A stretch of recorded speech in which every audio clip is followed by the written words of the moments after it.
Jeff the Killer by Joeffrey D Case. Excerpt from local newspaper. Ominous unknown killer still at large. After weeks of unexplained murders, the ominous unknown killer is still on the rise. After little evidence has been found, a young boy states that he survived one of the killer's attacks and bravely tells his story. "I had a bad dream, and I woke up in the middle of the night," says the boy. "I saw that for some reason the window was open, even though I remember it being closed before I went to bed. I got up and shut it once more. Afterwards I simply crawled under my covers and tried to get back to sleep. That's when I had a strange feeling, like someone was watching me. I looked up and nearly jumped out of my bed. There, in the little ray of light illuminating from between my curtains, were a pair of two eyes. Those weren't regular eyes. They were dark, ominous eyes. They were bordered in black and just plain out terrified me. That's when I saw his mouth. A long, horrendous smile that made every hair on my body stand up. The figure stood there watching me. Finally, after what seemed like forever, he said it. A simple phrase, but said in a way only a madman could speak. He said, "Go to sleep." I let out a scream. That's what sent him at me. He pulled up a knife, aiming at my heart. He jumped on top of my bed. I fought him back. I kicked, I punched, I rolled around, trying to knock him off me. That's when my dad busted in. The man threw the knife. It went into my dad's shoulder. The man probably would have finished him off if one of the neighbors hadn't alerted the police. They drove into the parking lot and ran towards the door.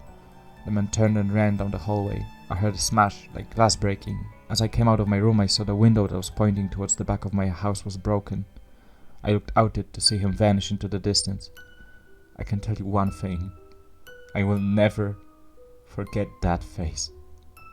Those cold, evil eyes and that psychotic smile. They will never leave my head. Police are still on the look for this man. If you see anyone that fits the description in this story, please contact your local police department. Jeff and his family had just moved into a new neighborhood. His dad had gotten a promotion at work, and they thought it would be best to live in one of those fancy neighborhoods.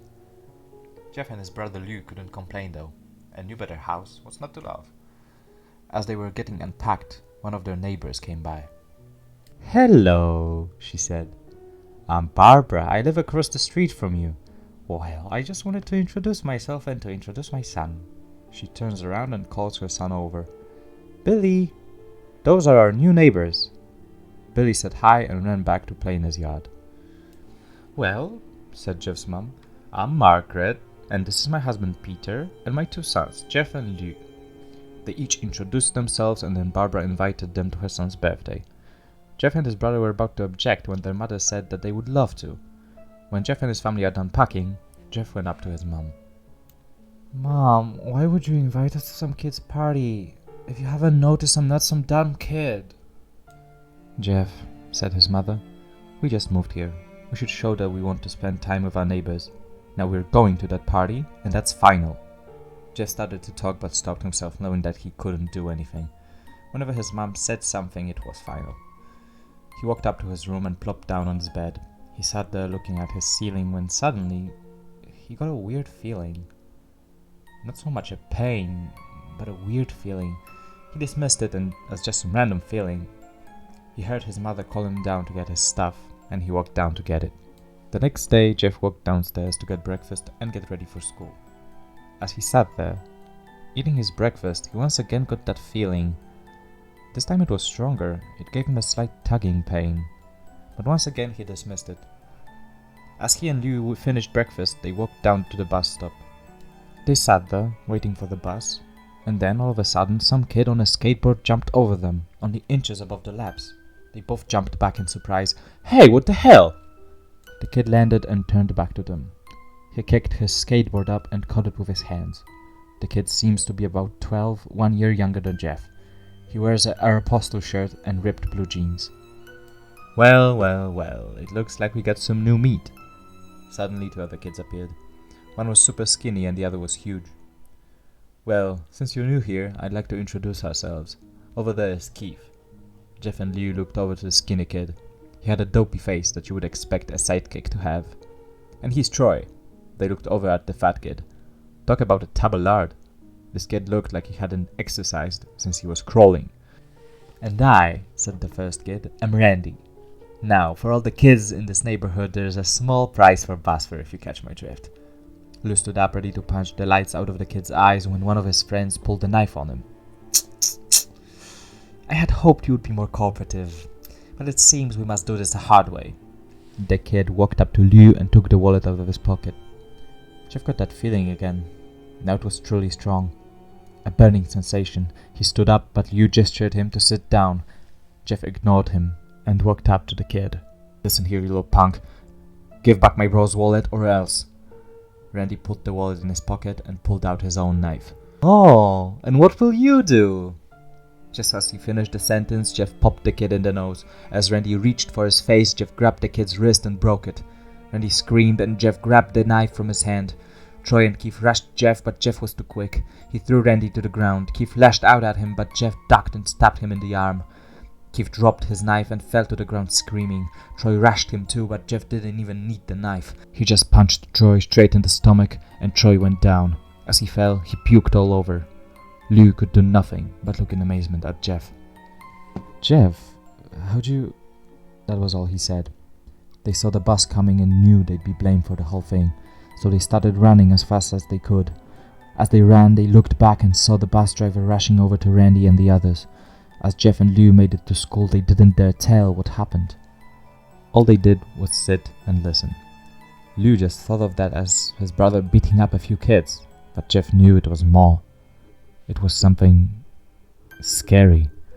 As he got that feeling, he felt how powerful it was.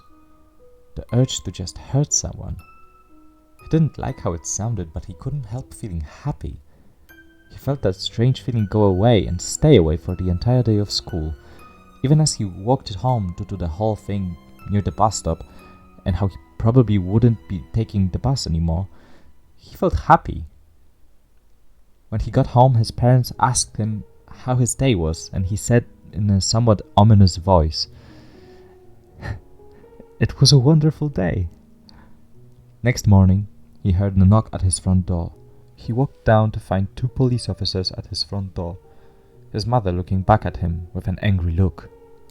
"Jeff, these officers tell me you attacked 3 kids, that it wasn't a regular fight, and that they were stabbed. Stabbed, son." Jeff's gaze fell to the floor, showing his mother that it was true. "Mom, they were the ones who pulled the knives on me and Lou." "Son," said one of the cops, "we found 3 kids, 2 stabbed, 1 having a bruise on his stomach, and we have witnesses proving that you fled the scene. Now what does that tell us?" Jeff knew it was no use. He could say him and Lou had been attacked, but then there was no proof it was not them who attacked first. They couldn't say that they weren't fleeing because truth be told they were. So Jeff couldn't defend himself or Lou. "Son, call down your brother." Jeff couldn't do it since it was him who beat up all the kids. "Sir, it was me. I was the one who beat up the kids. Lou tried to hold me back, but he couldn't stop me." The cop looked at his partner and they both nodded. "Well, kid, looks like a year in juvie." "Wait," says Lou. They all looked up to see him holding a knife. The officers pulled their guns and locked them on Lou. "It was me. I beat up those little punks. Have the marks to prove it." He lifted up his sleeves to reveal cuts and bruises as if he was in a struggle. "Son, just put the knife down," said the officer. Lou held up the knife and dropped it to the ground. He put his hands up and walked over to the cops. "No, Lou, it was me. I did it." Jeff had tears running down his face. "Huh. Poor bro trying to take the blame for what I did. Well, take me away." The police led Lou out to the patrol car. "Lou, tell them it was me. Tell them. I was the one who beat up those kids." Jeff's mother put her hands on his shoulders. "Jeff, please, you don't have to lie. We know it's Lou. You can stop." Jeff watched helplessly as the cop car speeds off with Lou inside. A few minutes later, Jeff's dad pulled into the driveway, seeing Jeff's face and knowing something was wrong. Son, what is it?" Jeff couldn't answer. His vocal cords were strained from crying. Instead, Jeff's mother walked his father inside to break the bad news to him, as Jeff wept in the driveway. After an hour or so, Jeff walked back into the house, seeing that his parents were both shocked, sad, and disappointed. He couldn't look at them. He couldn't see how they thought of Liu when it was his fault. He just went to sleep, trying to get the whole thing off his mind. 2 days went by, with no words from Liu at JDC, no friends to hang out with, nothing but sadness and guilt. That is until Saturday, when Jeff is woke up by his mother, with a happy, sunshiny face. "Jeff, it's the day," she said as she opened up the curtains and let the light flood into his room. What's today?" asked Jeff as he stirs awake. "Why, it's Billy's party." He was now fully awake. "Mom, you're joking, right? You don't expect me to go to some kid's party after..." There was a long pause. "Jeff, we both know what happened. I think this party could be the thing that brightens up the past days. Now get dressed." Jeff's mother walked out of the room and downstairs to get ready herself. He fought himself to get up. He picked out a random shirt and a pair of jeans and walked downstairs. He saw his mother and father all dressed up, his mother in a dress and his father in a suit. He thought, why would they ever wear such fancy clothes to her kid's party? "Son, is that all you're going to wear?" said Jeff's mom. "Better than wearing too much," he said. His mother pushed down the feeling to yell at him and hid it with a smile. "Now, Jeff, we may be overdressed, but this is how you go if you want to make an impression," said his father. Jeff grunted and went back up to his room. "I don't have any fancy clothes," he yelled downstairs. "Just pick out something," called his mother. He looked around in his closet for what he would call fancy. He found a pair of black dress pants he had for special occasions and an undershirt. He couldn't find a shirt to go with it though. He looked around and found only striped and patterned shirts, none of which would go with dress pants. Finally, he found a white hoodie and put it on. "You're wearing that?" they both said. His mother looked at her watch. "Oh no time to change, let's just go," she said as she herded Jeff and his father out the door. They crossed the street over to Barbara and Billy's house. They knocked on the door and at it appeared that Barbara. Just like his parents, way overdressed. As they walked inside, all Jeff could see were adults, no kids. "The kids are out in the yard, Jeff. How about you go and meet some of them?" said Barbara. Jeff walked outside to a yard full of kids. They were running around in weird cowboy costumes and shooting each other with plastic guns. He might as well be standing in a Toys R Us. Suddenly, a kid came up to him and handed him a toy gun and a hat. "Hey, wanna play?" he said. No, kid. I'm way too old for this stuff." The kid looked at him with that weird puppy dog face. "Please," said the kid. "Fine," said Jeff. He put on the hat and started to pretend shoot at the kids. At first, he thought it was totally ridiculous, but then he started to actually have fun. It might not have been super cool, but it was the first time he had done something that took his mind off Liu. So he played with the kids for a while until he heard a noise, a weird rolling noise. Then it hit him. Randy, Troy, and Keith all jumped over the fence on their skateboards. Jeff dropped the fake gun and ripped off the hat.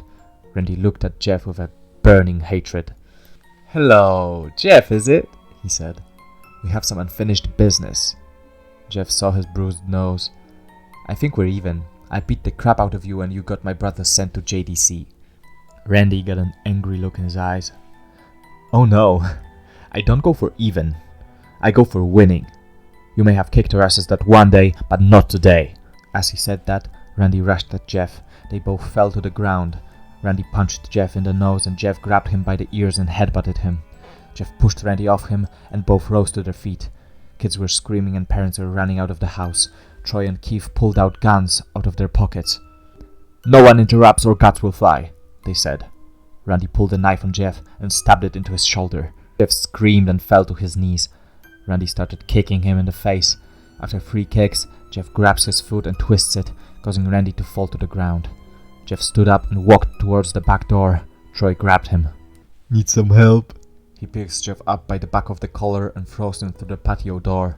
As Jeff tries to stand up, he is kicked down to the ground. Randy repeatedly starts kicking Jeff until he starts to cough up blood. "Come on, Jeff, fight me!"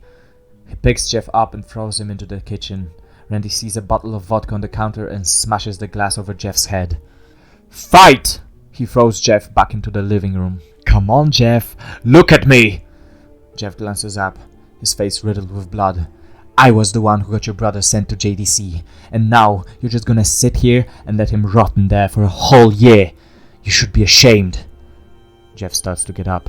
"Oh, finally, you stand and fight!" Jeff is now to his feet, blood and vodka on his face. Once again, he gets that strange feeling, the one in which he hasn't felt for a while. "Finally, he's up!" says Randy as he runs at Jeff. That's when it happens. Something inside Jeff snaps. His psyche is destroyed. All rational thinking is gone. All he can do is kill. He grabs Randy and pile drives him to the ground. He gets on top of him and punches him straight in the heart. The punch causes Randy's heart to stop. As Randy gasps for breath, Jeff hammers down on him. Punch after punch, blood gushes from Randy's body until he takes one final breath and dies. Everyone is looking at Jeff now. The parents, the crying kids, even Troy and Keith, although they easily break from their gaze and point their guns at Jeff. Jeff sees the guns trained on him and runs for the stairs. As he runs, Troy and Keith let out fire on him. Each shot missing, Jeff runs up the stairs. He hears Troy and Keith follow up behind as they let out their final rounds of bullets. Jeff ducks into the bathroom. He grabs the towel rack and rips it off the wall. Troy and Keith race in, knives ready. Troy swings his knife at Jeff, who backs away and bangs the towel rack into Troy's face. Troy goes down hard, and now all that's left is Keith. He is more agile than Troy though, and ducks when Jeff swings the towel rack. He dropped the knife and grabbed Jeff by the neck. He pushed him into the wall. A thing of bleach fell down on top of him from the top shelf. It burned both of them, and they both started to scream. Jeff wiped his eyes as best as he could. He pulled back the towel rack and swung it straight into Keith's head. As he lay there, bleeding to death, he let out an ominous smile. "What's so funny?" asked Jeff. Keith pulled out a lighter and switched it on. "What's funny," he said, "is that you're covered in bleach and alcohol." Jeff's eyes widened as Keith threw the lighter at him. As soon as the flame made contact with him, the flames ignited the alcohol in the vodka. While the alcohol burned him, the bleach bleached his skin. Jeff let out a terrible screech as he caught on fire. He tried to roar out the flame, but it was no use. The alcohol had made him a walking inferno. He ran down the hall and fell down the stairs. Everybody started screaming as they saw Jeff, now a man on fire, drop to the ground nearly dead. The last thing Jeff saw was his mother and the other parents trying to extinguish the flame. That's when he passed out. When Jeff woke, he had a cast wrapped around his face. He couldn't see anything, but he felt the cast on his shoulder and stitches all over his body. He tried to stand up, but he realized that there was some tube in his arm, and when he tried to get up, it fell out, and a nurse rushed in. "I don't think you can get out of bed just yet," she said as she put him back in bed and reinserted the tube. Jeff sat there with no vision, no idea what his surroundings were. Finally, after hours, he heard his mother. "Honey, are you okay?" she asked. Jeff couldn't answer though. His face was covered and he was unable to speak. "Oh, honey, I have great news. After all the witnesses told the police that Randy confessed of trying to attack you, they decided to let you go." This made Jeff almost bolt up, stopping halfway, remembering the tube coming out of his arm. "He'll be out by tomorrow, and then you'll be able to be together again." Jeff's mother hugs Jeff and says her goodbyes. The next couple of weeks were those where Jeff was visited by his family. Then came the day where his bandages were to be removed. His family were all there to see it, what he would look like. As the doctors unwrapped the bandages from Jeff's face, everyone was on the edge of their seats. They waited until the last bandage holding the cover over his face was almost removed. "Let's hope for the best," said the doctor. He quickly pulls the cloth, letting the rest fall from Jeff's face. Jeff's mother screams at the sight of his face. Lou and Jeff's dad stare awestruck at his face. What happened to my face?" Jeff asked. He rushed out of bed and ran into the bathroom. He looked in the mirror and saw the cause of the distress. His face. It's horrible. His lips were burned to a deep shade of red. His face was turned into a pure white color and his hair singed from brown to black. He slowly puts his hands to his face. It had a sort of leathery feel to it. He looked back at his family, then back at the mirror. "Jeff," said Liu, "it's not that bad." "Not that bad?" said Jeff. "It's perfect." His family were equally surprised. Jeff started laughing uncontrollably. His parents noticed that his left eye and hand were twitching. Jeff, are you okay?" "Okay? I've never felt more happy." "Look at me. This face goes perfectly with me." He couldn't stop laughing. He stroked his face, feeling it, looking at it in the mirror. What caused this? Well, you may recall that when Jeff was fighting Randy, something in his mind, his sanity snapped. Now he was left as a crazy killing machine. That is, his parents didn't know. "Doctor," said Jeff's mom, "is my son alright? You know, in the head?" "Oh yes, this behavior is typical for patients that have taken very large amounts of painkillers. If this behavior doesn't change in a few weeks, bring him back here and we'll give him a psychological test." "Oh, thank you, doctor." Jeff's mother went over to Jeff.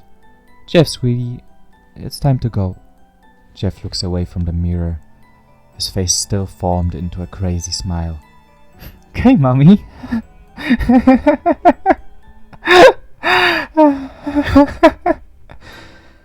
His mother took him by the shoulder and took him to get his clothes. "This is what came in," said the lady at the desk. Jeff's mom looked down to see the black dress pants and white hoodie her son wore. Now they were clean of blood and now stitched together.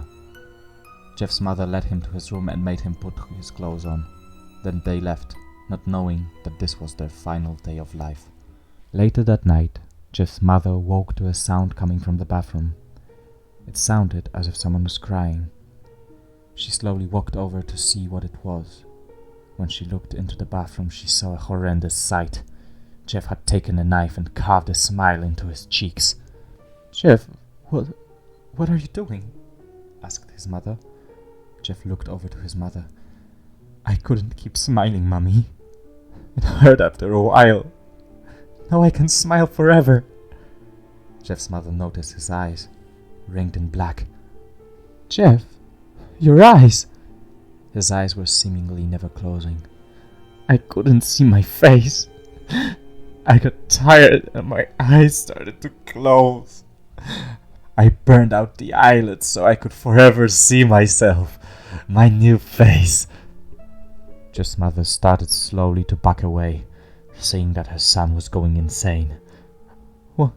What's wrong, Mummy? Aren't I beautiful?" "Yes, son," she said. Yes, you are. Let me go get Daddy so he can see your face." She ran into the room and shook Jeff's dad from his sleep. "Honey, get the gun! She stopped as she saw Jeff in the doorway, holding a knife. "Mummy, you lied." That's the last thing they hear as Jeff rushes them with the knife, gutting them both. His brother Liu woke up, startled by some noise. He didn't hear anything else, so he just shut his eyes and tried to go back to sleep.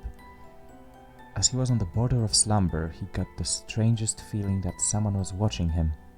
He looked up before Jeff's hand covered his mouth. He slowly raised up the knife, ready to plunge it into Liu. Liu thrashed here and there, trying to escape Jeff's grip. Jeff said, "Shh. Just go to sleep."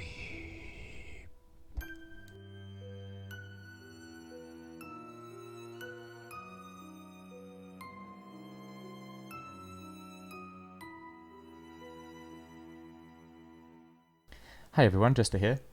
This was my first attempt at voice acting, so please excuse the phonetical errors. English is not my first language, if it wasn't quite apparent, and I haven't had many chances to exercise my speech as of late. Also, I learned from both British and American sources, so you can sometimes hear the accents clashing with my original accent. I very much appreciate a good story, and this one, in spite of its flaws, mostly grammatical, paved the way for many amateur creepypasta writers and opened up the world of creepypasta to many people because of its popularity. It's like the first thing that pops out when you type in creepypasta on Google. I also wanted to test if anyone would enjoy my voice in the complicated circumstances that this text poses. So thank you for sticking around for the public announcement. Please let me know if you have a story you would like for me to narrate. You can even send me yours if you feel so inclined. I'll check it out and do my best to give it a voice. Also, let me know if you find some quirks of my speech or sound design annoying. I know that sort of thing can ruin the experience of a good story. I'll try to work on that. Well, if you found this experience to be pleasant, feel free to subscribe, in which case you will hear from me again. If not, thank you for stopping by, and I wish for you to find a more agreeable storyteller. Fuck. Yeah, the phonetical part. Have a good one. Bye.